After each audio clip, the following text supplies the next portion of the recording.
Hello મિત્રો, આજના વિડીયોમાં આપણે જાણીશું વાલી દીકરી યોજના માટે ફોર્મ ભરવા માટે કયા જરૂરી ડોક્યુમેન્ટ જોશે તેના વિશે અને કઈ વેબસાઇટમાંથી તમે ભરી શકશો.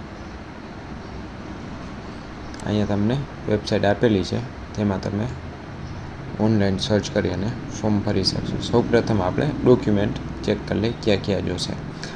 લાભાર્થી દીકરીનો ફોટો માત્ર PNG, JPG કે JPEGમાં, બરાબર.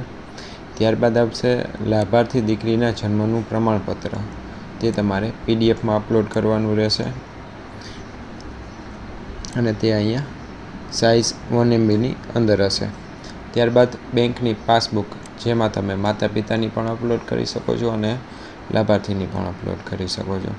ત્યારબાદ લાભાર્થીના પિતા અને માતા બંનેનું LC અથવા જન્મનો દાખલો જોશે. આટલા ડોક્યુમેન્ટ હશે તો જ તમે ફોર્મ ફિલઅપ કરી શકશો, અન્યથા તમારું ફોર્મ બાકી રહેશે, કારણ કે આ તમામ ડોક્યુમેન્ટ તમારે અપલોડ કરવાના રહેશે એટલા માટે. ત્યારબાદ આવશે માતા પિતાના લગ્નનું પ્રમાણપત્ર, એટલે મેરેજ સર્ટિફિકેટ તમારે જોશે. ત્યારબાદ રેશન કાર્ડ જ્યારે અપલોડ કરવો ત્યારે પહેલું પેજ જેમાં મુખ્ય વ્યક્તિનું નામ લખેલું હોય અને છેલ્લું પેજ જેમાં બધા વ્યક્તિનું નામ લખેલું હોય, બંને પેજને એક જ પેજમાં સ્કેન કરી અને અપલોડ કરવા. આ છે નિયત નમૂના મુજબ સ્વઘોષણા અનુસૂચિત છું માત્ર PDF. આ હું તમને હમણાં થોડીક વારમાં સમજાવીશ કઈ રીતના ફોર્મ ભરવું તેના વિશે. ત્યારબાદ આપણે જોઈએ નીચેનું. આ ડોક્યુમેન્ટ ફરજિયાત નથી. અનાથ અથવા સ્વૈચ્છિક સ્તરે બાળકો હોય તેના માટેનું છે. અને લાભાર્થી દીકરીના માતા પિતા અનાથ કે દ્વારા અરજી કરવાના કિસ્સામાં આવકનું પ્રમાણપત્ર, એટલે અહીંયા તમારે આવકનો દાખલો નાખવાનો છે. માત્ર મોટાભાગના ડોક્યુમેન્ટ તમારે અપલોડ PDFમાં જ કરવાના છે.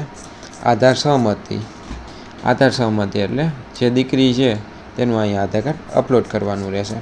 હવે આપણે આ નિયત નમૂના અનુસાર સ્વઘોષણા અનુસૂચિત 2 જે તમને ક્યાંથી મળશે અને તમારે કઈ રીતના ભરવાનું રહેશે તેના વિશે જાણીશું. અહીંયાથી તમે આ વસ્તુને કોપી કરી લેશો આખું બધું, અને તમે ગૂગલમાં સર્ચ કરશો એટલે તમને આ રીતના PDF ઓપન થશે.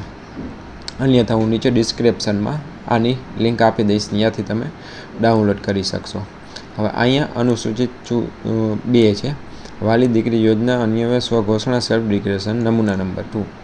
અહીંયા તમારે ક્યાં શું ભરવાનું છે તે હું સમજાવું છું. અહીંયા તમારે અહીંયા સુધી પિતાનું નામ, અહીંયા તેમની ઉંમર, અહીંયા તેમની જન્મ તારીખ, અહીંયા તેમની પત્નીનું નામ, એટલે અહીંયા દીકરીના માતાનું નામ આવશે.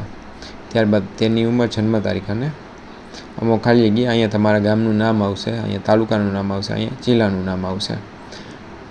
અમારી સંયુક્ત એકલા વાર્ષિક આવક, તમારી સંયુક્ત અથવા એકલા કે એક કમાતા હોય કે હસબન્ડ વાઈફ બંને કમાતા હોય, અહીંયા તે આવક લખવાની રહેશે.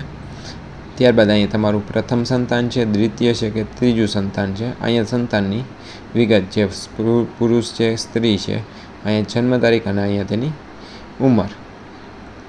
ત્યારબાદ અહીંયા તમારા ગામનું નામ, એટલે જે જગ્યાએથી તમે ફોર્મ ભરો છો અથવા તમારું જે ગામ છે તે ગામનું નામ અને અહીંયા તારીખ લખવાની રહેશે. ત્યારબાદ દીકરીના માતા પિતા વાલીની અહીંયા સહી કરવાની રહેશે, દીકરીના માતાની પિતાની બંનેની અહીંયા. આટલા ડોક્યુમેન્ટ જો તમારી પાસે કમ્પ્લીટ હશે તો જ તમે વાલી દીકરી યોજનાનું ફોર્મ ભરી શકો છો. હવે આપણે જાણીશું કે ફોર્મને કઈ રીતના ભરવું તેના વિશે. હેલો મિત્રો, કોઈ પણ એક બ્રાઉઝરની અંદર સૌપ્રથમ આપણે વેબસાઇટ ઓપન કરી લઈશું. ત્યારબાદ આપણે આવી રીતના ફોર્મ ફિલઅપ કરવાનું રહેશે, જેમાં સૌપ્રથમ આપણે બાળકનું ફોર્મ કઈ કેટેગરીમાં ભરવામાં આવ્યું, જેમ કે અનાથ છે કે માતા પિતા કે વાલી તરીકે.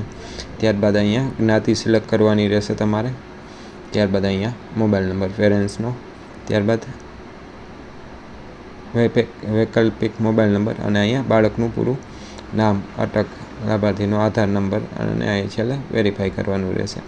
જે રીતના ઉપર ભરી છે ફોર્મ તે જ રીતના અહીંયા નીચે પણ પિતાની અને માતાની માહિતી નાખવાની રહેશે.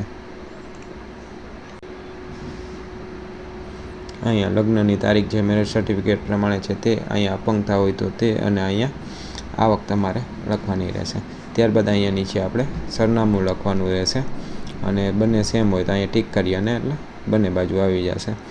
ત્યારબાદ અહીંયા કુટુંબના મુખ્ય વ્યક્તિ કમાનાર કોણ છે? તો કે પિતા. અહીંયા તેમનો રેશન કાર્ડ નંબર, આ બધી વસ્તુ નાખી અને અહીંયા દીકરીનું નામ ઉમેરી અને અહીંયા સબમિટ ઉપર ક્લિક કરશો. એની જન્મ તારીખને તમામ ડિટેલ્સ નાખવાની રહેશે. ત્યારબાદ ઓકે આપશો અને સેવ અને નેક્સ્ટ આપશો એટલે આગળની પ્રોસેસ થઈ જશે.